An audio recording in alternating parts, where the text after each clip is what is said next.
October 2, 2024న మహాశక్తివంతమైన Mahalaya అమావాస్య. అంతేకాదు ఇదే రోజు సూర్యగ్రహణం రావడం వల్ల ఈ రోజుకు మరింత శక్తి పెరిగింది. ఇటువంటి రోజు మళ్ళీ రాదు. అతీంద్రియ శక్తులు ఉండే ఈ రోజు ప్రతి ఒక్కరూ మర్చిపోకుండా ఈ చెట్టు కొమ్మను తెచ్చి మీ ఇంట్లో ఇక్కడ పెడితే చాలు, అన్నీ శుభాలే కలుగుతాయి. నరదృష్టి, నరపీడ, నరఘోష తొలగి ఇంట్లో వారందరూ ఆనందంగా ఉంటారు.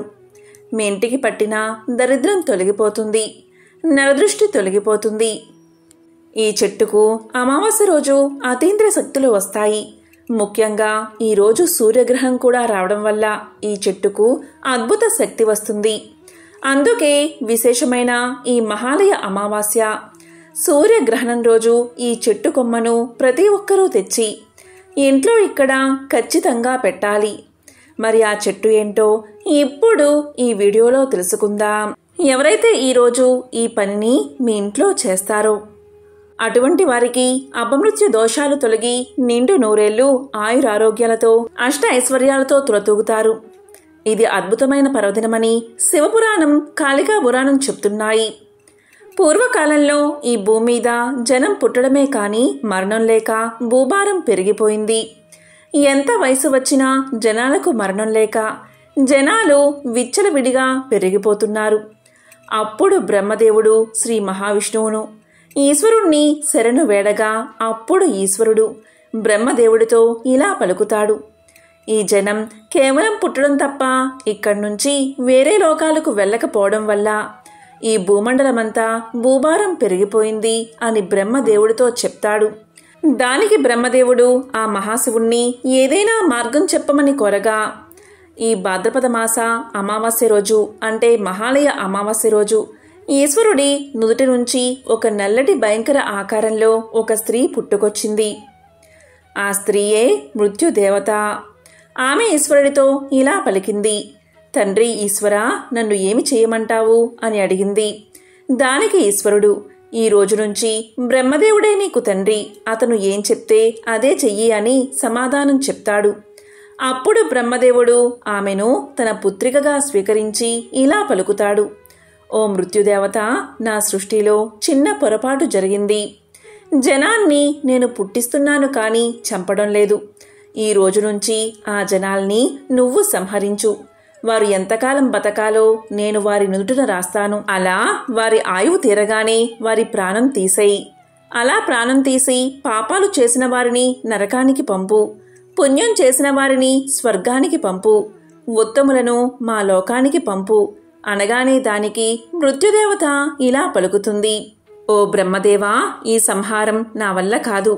అందరి శాపాలు నాకు తగులుతాయి. ప్రాణం తీసే పనిని నేను చెయ్యలేను అంటుంది. దానికి బ్రహ్మదేవుడు, ఓ మృత్యుదేవత, నీకు పాపం అస్సలు అంటదు. సృష్టికర్తలైన మేమే నిన్ను ఆజ్ఞాపిస్తున్నాము. ఇది సృష్టి ధర్మం అంటాడు. అయినా మృత్యుదేవత వినిపించుకోదు. దానికి బ్రహ్మ, ఓ మృత్యుదేవత, ఇది నీ కర్తవ్యం, తప్పకుండా చెయ్యాలి అని ఆజ్ఞాపిస్తాడు. అప్పుడు మృత్యుదేవత కన్నుల నుండి కన్నీళ్లు వస్తాయి. వాటిని బ్రహ్మదేవుడు దోసిట్లో పట్టుకుని భూమి మీద చల్లుతాడు. అందులో నుంచి భయంకరమైన నిమిత్తములు పుట్టుకొస్తాయి. అప్పుడు బ్రహ్మదేవుడు ఇలా పలుకుతాడు: ఓ మృత్యుదేవత, ఈ నిమిత్తాలు వెళ్ళి ప్రజల్ని పట్టుకుంటాయి. అప్పుడు ప్రజలు మరణిస్తారు. నువ్వు వారి ప్రాణం తీసేయి. నిన్ను ఎవరు ఏమీ అనరు అంటాడు. ఈ నిమిత్తములే రోగాలకు కారణాలు.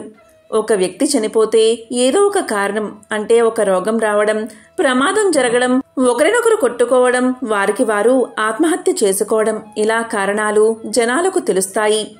ఇలా ఫలానా కారణం వల్ల జనం చనిపోయారని వారు అనుకుంటారు.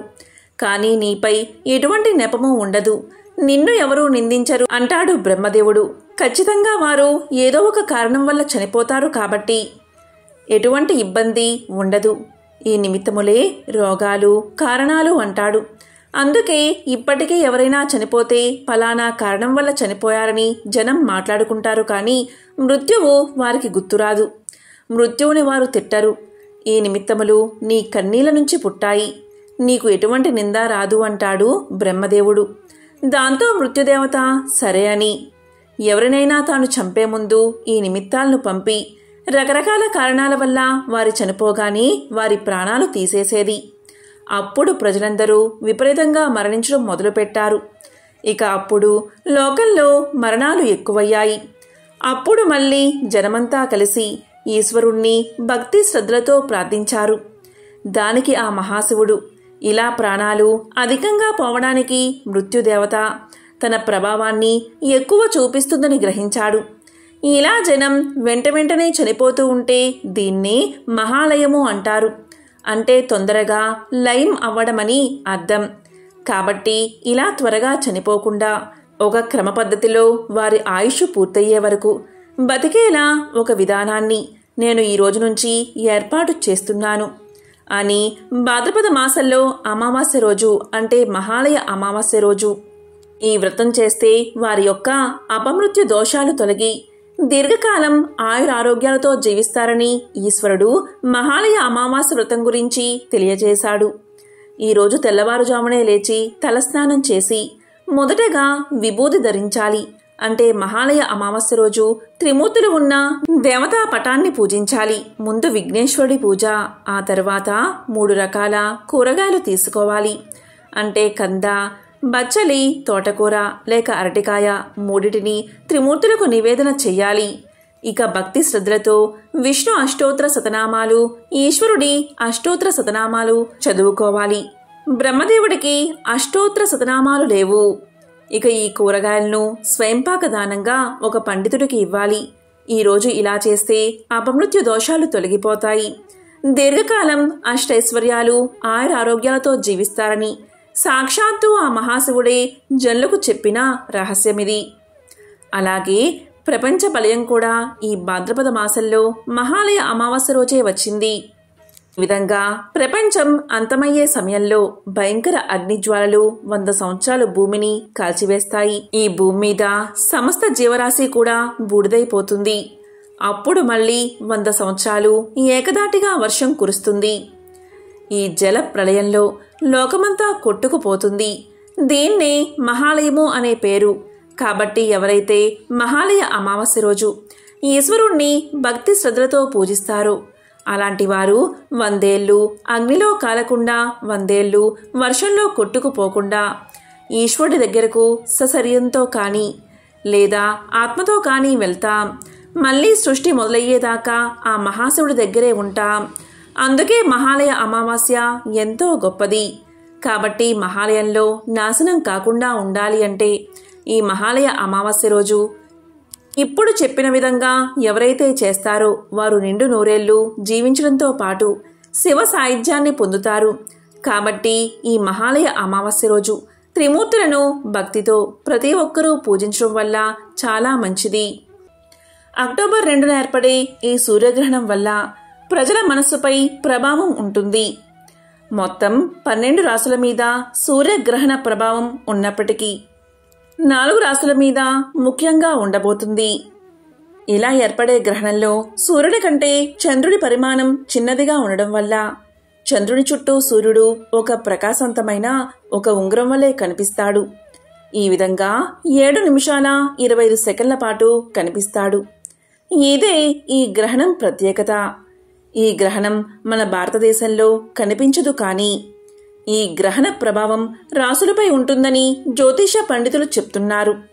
ఈ సూర్యగ్రహణం మహాలయ అమావాస్య రోజు భారత కాలమానం ప్రకారం అక్టోబర్ 2 రాత్రి 9 గంటల 13 నిమిషాల నుంచి అక్టోబర్ 3వ తారీఖు తెల్లవారుజామున 3 గంటల 17 నిమిషాల వరకు ఈ గ్రహణ ప్రభావం ఉంటుంది. ఈ గ్రహణం ఏర్పడుతుంది. అంటే రాత్రంతా కూడా ఈ గ్రహణం ఉంటుంది. అంటే ఈ గ్రహణం మన భారత కాలమానం ప్రకారం రాత్రి ఏర్పడుతుంది. అమెరికాలో ఉండే మన భారతీయులు అందరూ కూడా గ్రహణ నియమాలు పాటించాలి. గ్రహణ సమయం అనేది పర్వకాలం. గ్రహణ సమయంలో మనం చేసే కొన్ని పరిహారాల వల్ల అది మనకు వరంగా మారుతుంది. మన జీవితంలో అరిష్టాలు తొలగిపోవాలి అంటే గ్రహణ సమయంలో మనం దేవతలకు, యక్షిణీ దేవతలకు శక్తిని ఇవ్వగలిగితే ఆ గ్రహణ సమయం అయిపోయాక ఆ దేవతలు మనకు తిరిగి శక్తిని ఇస్తారు. ఈ గ్రహణం ఎవరెవరికి బాగోలేదు. ముఖ్యంగా ఈ గ్రహణం హస్త నక్షత్రం యొక్క 1, 2వ పాదంలో జరగబోతూ ఉంది. హస్త నక్షత్రం వారికి ఈ గ్రహణం మంచిది కాదు. అనారోగ్య సమస్యలు వస్తాయి, విపత్తులు వస్తాయి, మీ మీద అబండాలు వేయడం, అవమానాలు జరగడం ఇవన్నీ జరుగుతాయి. ఆస్తి నష్టం, వ్యాపార నష్టం జరుగుతుంది. అక్టోబర్ 18వ తేదీ వరకు బాగుండదు. అక్టోబర్ 2 నుంచి అక్టోబర్ 18 వరకు మీకు సమయం బాగోలేదు. మరలా ఆశ్వయుజ పౌర్ణమి వరకు పూర్ణ చంద్రుని దర్శనం చేసుకునే వరకు ఈ దోషం ఉంటుంది.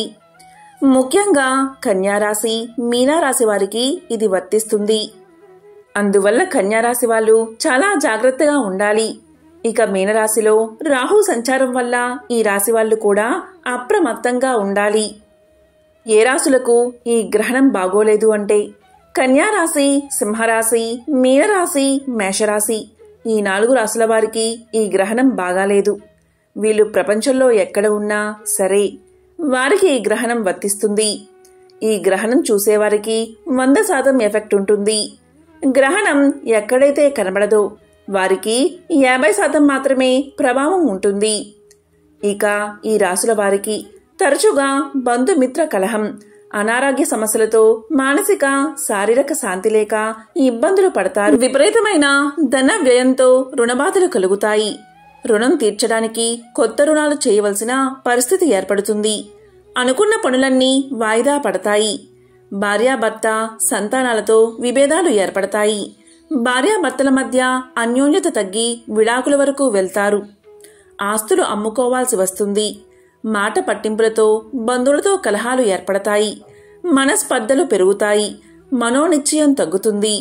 మీరు డబ్బు ఇచ్చింది కాక మీరే బాధపడాల్సి వస్తుంది. ధైర్యం తగ్గి అలజడికి గురవుతారు. సరైన సమయానికి నిద్ర, ఆహారం లేకుండా అనారోగ్యానికి గురవుతారు. తరచుగా ఔషధ సేవనం జరుగుతుంది. బంధువుల మధ్య అపఖ్యాతి ఏర్పడుతుంది. ధనం నిలవక ఖర్చవుతుంది. మనోధైర్యం తగ్గుతుంది. రుణబాధలు పెరుగుతాయి. సాంకేతిక సమస్యలతో ఉన్న ధనం కూడా అవసరానికి అక్కరకు రాకుండా ఆశ చూపించి మోసం చేసే వ్యక్తులు మీకు తారసపడతారు. మీ ప్రమేయం లేకున్నా మీరు నిందలు పడాల్సి వస్తుంది. పోలీసు కోర్టు కేసునందు ఇరుక్కునే అవకాశముంది. విలువైన వస్తువులు పోగొట్టుకునే అవకాశముంది. దొంగల భయం కలుగుతుంది. విలువైన డాక్యుమెంట్లు, ఆభరణాలు, వస్తువులు పోగొట్టుకుంటారు. మీరు కొన్న కొన్ని వస్తువులు పనికిరాకుండా పోతాయి. కాబట్టి ఈ రాశుల వారు జాగ్రత్తగా ఉండి గ్రహణ సమయంలో దైవారాధన చేస్తే గ్రహణ ప్రభావం తగ్గుతుంది. మరి ఈ గ్రహణం వల్ల ఎవరికి మేలు జరుగుతుంది అంటే కర్కాటక రాశి, మిథున రాశి, కుంభరాశి, వృశ్చిక రాశి ఈ 4 రాశుల వారికి ఈ గ్రహణం మేలు చేస్తుంది. ఈ గ్రహణం జరిగే చోట 100% మేలు జరుగుతుంది.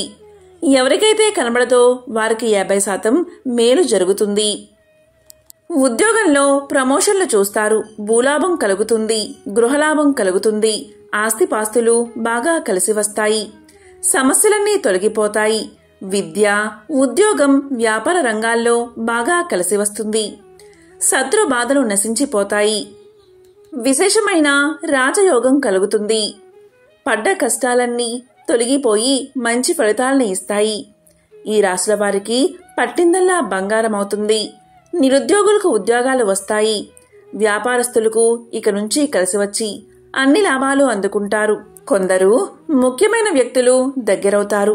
రాజకీయ రంగంలో ఈ రాశి వారికి ఎదురే ఉండదు. ఉన్నత పదవులు వస్తాయి. మీరు కొనుగోలు చేసిన స్థిరాస్తి పెరుగుతుంది. మహోన్నతమైన ఆశయాలు కలిగిన వ్యక్తితో కలిసి పనిచేయాలనే మీ కోరిక ఫలిస్తుంది. విద్యార్థులకు ఉత్తమ ఫలితాలు వస్తాయి. మీరు కోరుకున్న మంచి ఉద్యోగం లభిస్తుంది. వీరు నిత్యం లక్ష్మీదేవికి దీపారాధన చేయడం వల్ల అన్ని పనుల్లో విజయం కలుగుతుంది. ఎంతో విలువైన భూమి మీకు తక్కువ ఖర్చుతోనే మీ సొంతమవుతుంది. ఆకస్మిక ధనలాభం కలిగే అవకాశాలు ఉన్నాయి. ఈ ఇంట్లో ఆర్థిక ఇబ్బందులు తొలగి డబ్బుకు ఇబ్బంది లేకుండా ధనం కలిసి వస్తుంది. వృత్తి ఉద్యోగాల్లో మీ బరువు బాధ్యతలు పెరుగుతాయి. కష్టపడి పనిచేయడం వల్ల అన్ని పనుల్లో విజయాలు అందుకుంటారు. శుభకార్యాలు ఆటంకం లేకుండా జరుగుతాయి. పెళ్లి ఆలస్యం అయ్యేవారికి ఈ సంవత్సరం పెళ్లిగడియలు వచ్చినట్లే. మీ ఆధ్వర్యంలో నిర్వర్తించే విద్యా సంస్థలు, సేవా సంస్థలు పురోగమనంలో ఉంటాయి. ఆధ్యాత్మిక రంగంలో ఉన్నవారికి మంచి పేరు ప్రఖ్యాతలు, ధనము లభిస్తాయి. మీ భాగస్వామితో ఏ పనైనా మొదలు పెడితే అది 100% విజయాన్నే కలిగిస్తుంది. తాత్కాలిక ఉద్యోగాలు చేస్తున్న వారికి శాశ్వత ఉద్యోగాలు కలుగుతాయి. ఈ గ్రహణం వల్ల మధ్యస్థ ఫలితాలు కలిగేది మకర రాశి వారికి, ధనస్సు రాశి వారికి, వృషభ రాశి వారికి, తులారాశి. కాబట్టి ఈ గ్రహణం కన్య, సింహ, మీన, మేషరాశి వారికి బాగోదు. కాబట్టి వీరు ఏం పరిహారాలు చెయ్యాలి అంటే, జాతకంలో ఎవరికి అయితే సూర్యుడు, రాహువు లేదా సూర్యుడు, కేతువు కలిసి ఉంటే అలాంటి వారు దైవనామస్మరణ చేసుకోండి. అలాగే ఎవరైతే కనుక సూర్యగ్రహణానికి, చంద్రగ్రహణానికి మధ్యకాలంలో పుట్టారో, సంధి కాలంలో పుట్టారో వారందరూ కూడా గ్రహణ సమయంలో ఓం నమః శివాయ అనే మంత్రాన్ని కానీ, ఓం నమో నారాయణాయ అని కానీ, ఓం శ్రీ మాత్రే నమః అని జపించాలి. అలాగే లలితా సహస్రనామాన్ని జపించడం, విష్ణు సహస్రనామాన్ని చదువుకోవడం చెయ్యాలి. గర్భిణీ స్త్రీలు మాత్రం ఈ గ్రహణం వల్ల ప్రత్యేక జాగ్రత్తలు తీసుకోవాలి. గర్భిణీ స్త్రీలు బయటకు రాకూడదు, ఇంట్లోనే పడుకోవాలి. ఆహార నియమాలు ఏమీ లేవు, మాంసం తినకూడదు. ఇక ఈ గ్రహణం ఏ దేశాల్లో కనిపిస్తుంది అంటే, నాసా వెబ్సైట్ ప్రకారం ఇది వార్షిక సూర్యగ్రహణం అవుతుంది. దక్షిణ అమెరికాలో కంకణాకార సూర్యగ్రహణం కనిపిస్తుంది. దక్షిణ అమెరికా, అంటార్కిటికా, పసిఫిక్ మహాసముద్రం, అట్లాంటిక్ మహాసముద్రం, ఉత్తర అమెరికాలో పాక్షిక గ్రహణం కనిపిస్తుంది. దీన్నే రింగ్ ఆఫ్ ఫైర్ అని పిలుస్తారు. సూర్యుని చుట్టూ ఎర్రని వలయాకారం ఏర్పడుతుంది. ఇక గర్భిణీ స్త్రీలు ఉన్న ఇంట్లో ప్రతి గడపకు రావి ఆకుల తోరణం కట్టుకోండి. అలాగే ఇంటిపై దర్బలు వేసుకోండి. ఇలా చేస్తే గ్రహణ ప్రభావం వల్ల విడుదలయ్యే విషకిరణాలు గర్భిణీ స్త్రీలను ఇబ్బంది పెట్టవు. అలాగే ఈ గ్రహణ సమయంలో గర్భిణీ స్త్రీలు బయటికి రాకుండా పడుకుని నిద్రపోవాలి. అక్టోబర్ 2న సంభవించే ఈ సూర్యగ్రహణం భారతదేశంలో కనిపించదు. కాబట్టి దీని కారణంగా భారతదేశంలో సూతకాలం వర్తించదు. సూర్యగ్రహణానికి 12 గంటల ముందు, చంద్రగ్రహణానికి 9 గంటల ముందు సూతకాలం ప్రారంభమవుతుంది. ఈ సమయాన్ని అశుభంగా భావిస్తారు. ఎందుకంటే ఈ సమయంలో వాతావరణంలో నెగటివ్ ఎనర్జీ ఎక్కువగా ఉంటుంది. రాహుకేతువుల శక్తి బలంగా ఉంటుంది. అందుకే ఈ కాలంలో తినడం, తాగడం అస్సలు చేయకూడదు. ఇది మన భారతదేశంలో కనిపించకపోయినా గ్రహణ నియమాలు పాటిస్తే చాలా మంచిది. ఈ గ్రహణం రాత్రి మన భారతదేశంలో ప్రారంభమవుతుంది. కాబట్టి ఆ రోజు సాయంత్రం 4 గంటల ప్రాంతంలో రావి ఆకులను గుమ్మాలకు తోరణంగా కట్టాలి. రావి చెట్టును ముట్టుకోకుండా రావి ఆకులు లేదా కొమ్మలు తెచ్చుకుని మీ ఇంటి గుమ్మానికి రావి ఆకులను తోరణంలా కట్టుకోండి. ఇలా చేస్తే గ్రహణ సమయంలో వెలువడే విషకిరణాలు ఆ ఇంటికి తగలకుండా మన ఇంటిని రావి ఆకులు కాపాడతాయి. ముఖ్యంగా గర్భిణీ స్త్రీలు ఉన్న ఇంట్లో ఎన్ని గుమ్మాలు ఉంటే అన్ని గుమ్మాలకు ఇలా కడితే గ్రహణ దోషాల, విషకిరణాల ప్రభావం ఇంటిపై పడదు. మీ ఇంట్లో వారిని ఆ రావి ఆకులు రక్షిస్తాయి. ఇంట్లో ఉన్న నెగటివ్ ఎనర్జీ మొత్తం తొలగి పాజిటివ్ ఎనర్జీ చేకూరుతుంది.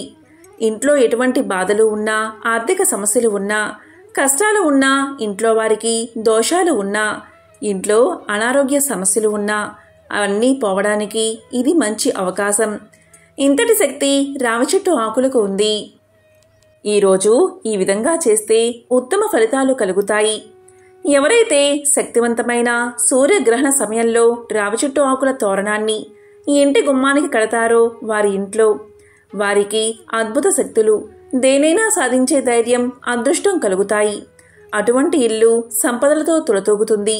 గ్రహణ సమయంలో ఇలా రావి ఆకుల తోరణం కట్టుకోవడం వెనుక ఒక పరమార్థం, రహస్యం ఉంది.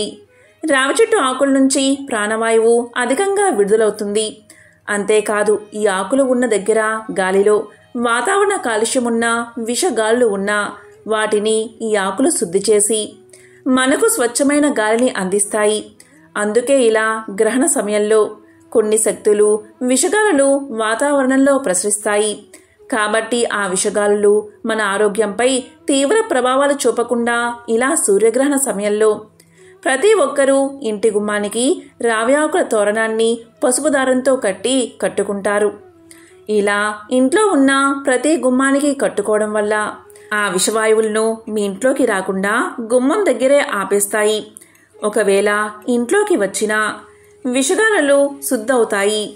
ఇది అనాది కాలం నుంచి రావి చెట్టు ఆకులను గ్రహణ సమయంలో కట్టుకోవడం ఆచారంగా చెప్తారు.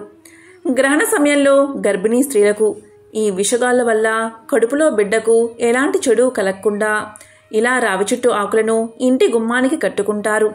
ఇదే గ్రహణ సమయంలో రావి ఆకులను గుమ్మానికి కట్టుకోవడం వెనుక ఉన్న పరమ రహస్యం. ఈరోజు ఎంతో శక్తివంతమైనది.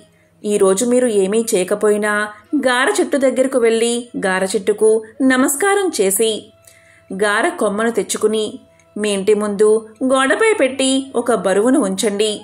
ఇలా ఎవరైతే చేస్తారో ఆ ఇంటికి ఉన్న నరదృష్టి, నరపీడ, నరదోషాలు తొలగిపోతాయి. ఈ విధంగా గారమండను మన ఇంటి ముందు పెడితే ఇంట్లో అన్ని సమస్యలు పోయి ఆర్థిక ఇబ్బందులు, చికాకులు తొలగిపోతాయి.